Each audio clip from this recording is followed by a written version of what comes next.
Well, the Uttarkashi tunnel rescue now entering into its third week. We're heading straight now, taking a pause in sports, heading straight to the NDMC press conference on the latest.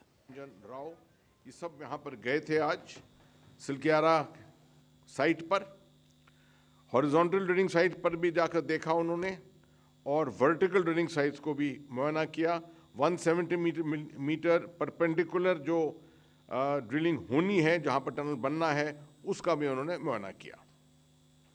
अलग अलग agencies के officers के साथ उन्होंने वहाँ पर मिलाप किया, उनको ब्रीफिंग मिली उनसे। National highway infrastructure development corporation limited जो सिलकियारा के इस तरफ से हॉरिजॉन्टल ड्रिलिंग के लिए जवाबदार है, उनके साथ Rail Vikas Nigam limited RVNL, Satluj Jal Vidyut Nigam limited, ONGC, Tehri hydro development corporation, central institute of mining and fuel research, border roads organisation, geological survey of India और इंटरनेशनल एक्सपर्ट्स जो वहाँ पर रोज़ जिनको हम सुन रहे हैं मीडिया पर भी, और बहुत सी और प्राइवेट एजेंसीज जो लॉजिस्टिक्स में भी लगी हुई हैं वहाँ पर, उन्होंने सब ने वहाँ पर प्रिंसिपल सेक्रेटरी साहब को ब्रीफ किया अबाउट द रेस्क्यू वर्क जो चल रहा है।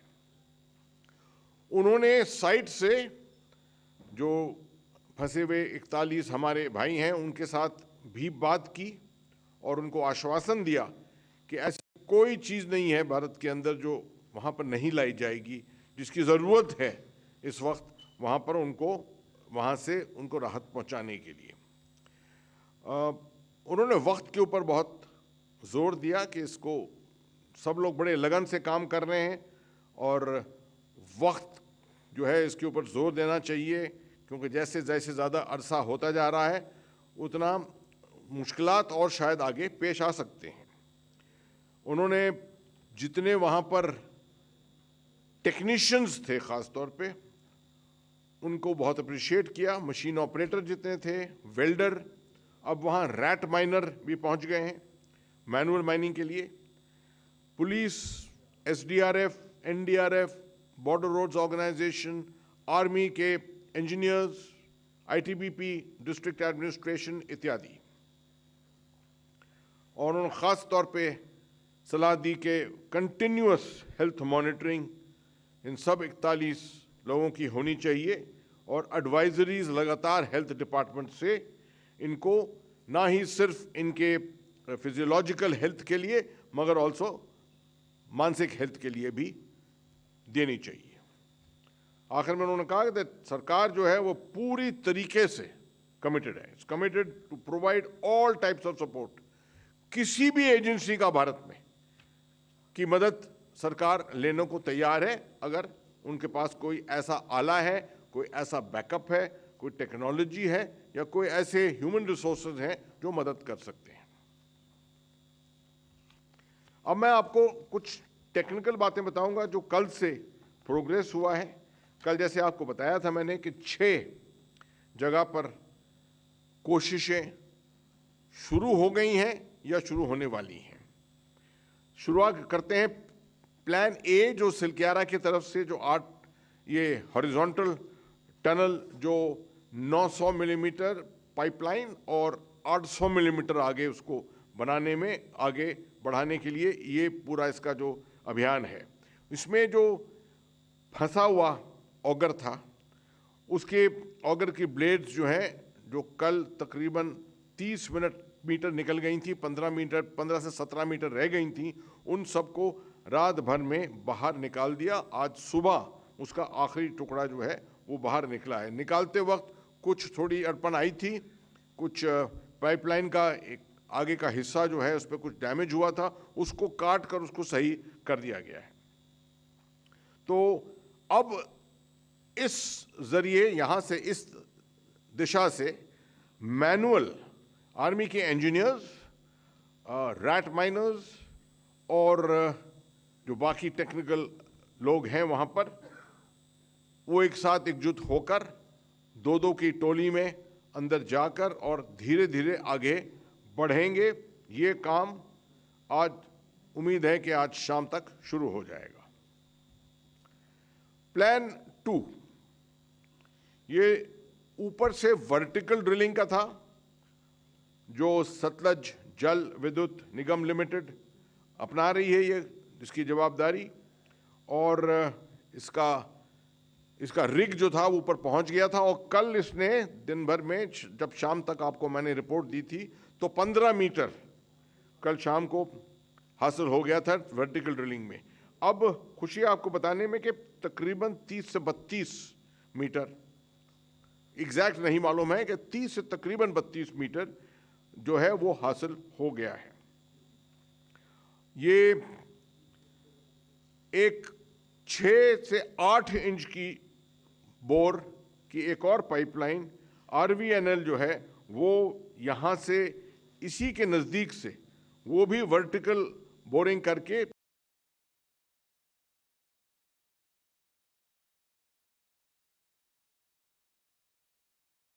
तो तीसरी लाइफलाइन बन जाएगी और ये अब 75 मीटर तक पहुंच गई है। आपको बताया था मैंने, तकरीबन याद दिला दूं, 86 मीटर की डेप्थ है एस्टिमेटेड, और अभी ये वाली जो लाइन है जो 6 इंच से 8 इंच के बीच में है, ये 75 मीटर 75 मीटर पहुंच गई है। इसका फायदा और भी ये था कि इसके ड्रिलिंग से कुछ अंदाजा लगा सकते थे हो रही है ऊपर से जो SJVNL कर रहे हैं 1 to 1.2 मीटर की जो है जिसका बोर है, वो जब नीचे और पहुंचेगा तो किस तरह की सॉयल, किस तरह के पत्थर चट्टान जो है वो सामने उसके आएंगे। कुछ पानी भी इसने एनकाउंटर किया था मगर वो पार हो गया है, तो इसमें कोई प्रॉब्लम नहीं आया है अभी तक। जो परपेंडिकुलर टनल एक नीच दिशा से, साइड से बनाना है, उस पर अभी भी काम नहीं शुरू हुआ है, क्योंकि इसकी मशीनें जो हैं, बहुत बड़ी बड़ी मशीनें जो हैं, वो सड़कों पर अभी भी कुछ बड़ी धीरे से उनका एडवांस हो रहा है। एक गाड़ी तो की जगह फंस गई थी और उसको दोबारा वहाँ से निकालने में टाइम लगा है, तो एक गाड़ी तो तकरीबन 20 किलोमीटर दूर है और दूसरी गाड़ी तकरीबन 40 किलोमीटर दूर है। ये 2 गाड़ियों के ज़रिए ये इक्विपमेंट जो है आया जा रहा है। मैं आपको याद दिला दूं, ये वही वाली साइट है जहाँ पर पानी का बंदोबस्त किया गया है। बरकोट के तरफ जो ONGC की वर्टिकल ड्रिलिंग बननी है 24 इंच चौड़ी, उसके लिए भी ट्रैक का प्रिपरेशन अभी भी जारी है। काफ़ी हद तक ट्रैक बन चुका है और रिग जो है उसके बाद ऊपर ले जाया जाएगा। इस पे अभी काम नहीं शुरू हुआ है, मगर ऊपर जो इसकी सीटिंग है उसके ऊपर काम हो चुका है। जो पीछे प्लान 5 जो बरकोट की तरफ है, वो भी हॉरिजॉन्टल काम है। वहाँ पर कल 5वां ब्लास्ट करा था, आज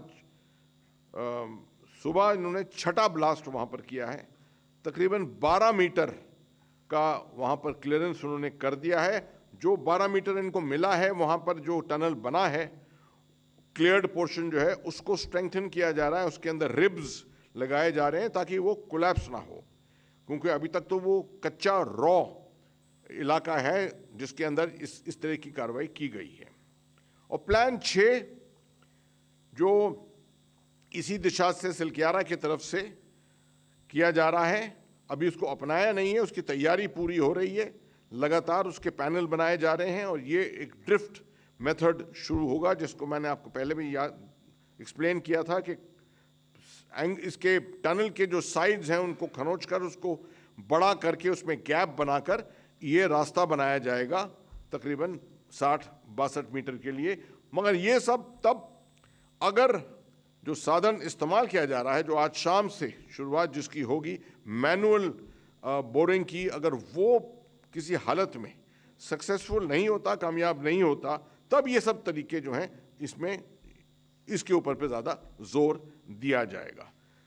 जहां ये मैनुअल एफर्ट लगाई जा रही है, बेशक उसके अंदर आपने पहले भी देखा है कि पत्थर मलबा जो है, आयरन रॉड्स, ये सब अंदर हैं उसके, तो ज़रूरी है कि स्पीड जो है वो आपको नहीं मिलेगी। इसको धीरे धीरे जैसे हाथ से इसको हम करते रहेंगे, उसको काटते भी रहेंगे। मटीरियल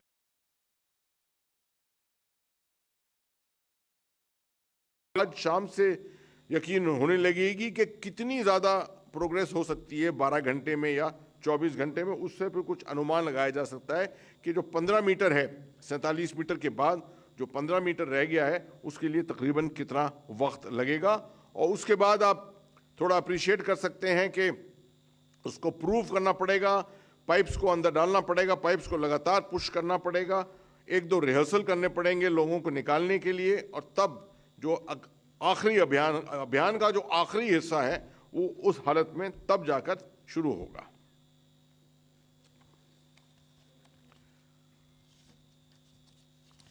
मैं समझता हूं कि मैंने काफ़ी तफसील के साथ आपको जो जितनी बातें हैं बतानी वो बता दी हैं। मेरे साथ चौहान साहब हैं, कुछ टेक्निकल चीज़ें वो बताना चाहेंगे शायद आपको और ज़्यादा थोड़ा एक्सप्लेन करके, तो over to him. Chauhan ji. Sir लगभग आपने सभी बातें बता दी हैं सर, और अब किसी भी क्षण हमारी जो मैनुअल ड्रिलिंग है वो आरंभ होने वाली है।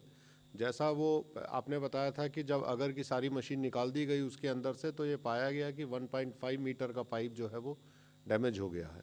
तो उस डैमेज पाइप को अभी काट के निकाल दिया गया है और अब मैनुअल ड्रिलिंग की तैयारी शुरू हो गई है। इसमें 6 लोगों की टीम होगी जो 3-3 के ग्रुप में काम करेगी, और अभी वर्तमान में जो था पाइप के पीछे वेल्डिंग की जा रही है, और जब वो मैनुअल ड्रिलिंग होगी तो उसको धीरे धीरे उस पाइप को अगर मशीन से पुश किया जाएगा और उसमें धीरे धीरे आगे बढ़ा जाएगा। जो हमारी टीम वहाँ काम कर रही है उनकी सुरक्षा के लिए भी इंतज़ाम किए गए हैं, और अभी हमने एक फॉल्स रिप जो है क्रिएट की है जो अगर मशीन के ऊपर आ रही है, जिससे कि जब वर्टिकल ड्रिलिंग हो रही है तो एक तो जगह जगह पे सेंसर वगैरह लगाए गए हैं जिससे कि इसको मॉनिटर किया जा सके कि अर्थ में कोई मूवमेंट तो नहीं हो रहा है, और उस स्थिति में अकॉर्डिंगली निर्णय लिया जाएगा। दूसरा काम क्या है, एक फॉल्स रिप लगाई है जहाँ पे जो हमारे फूड पाइपलाइन है और जहाँ पे हमारी अगर मशीन है वहाँ पे कोई मक या वो ना गिरे, उसके लिए भी हमने सुरक्षा के इंतजाम इसमें किए हैं।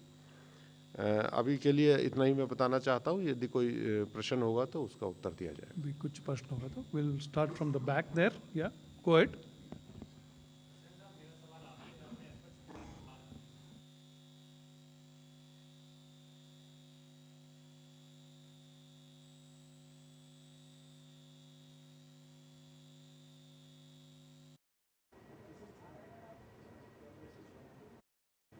Well, the tunnel rescue operations there in Uttarkashi now, as I mentioned, entering its third week, and the government there doing every step possible, especially when it comes to the safety and security of getting those people trapped inside. The 41 people who are working trapped inside that particular tunnel, trying to bring them out safely. All necessary operations there for the safety of them, for their safe getting them out of that particular tunnel, steps being taken, and more disclosures there being made by the NDMC, especially with regards to the rescue and relief operations being conducted there in Uttarkashi.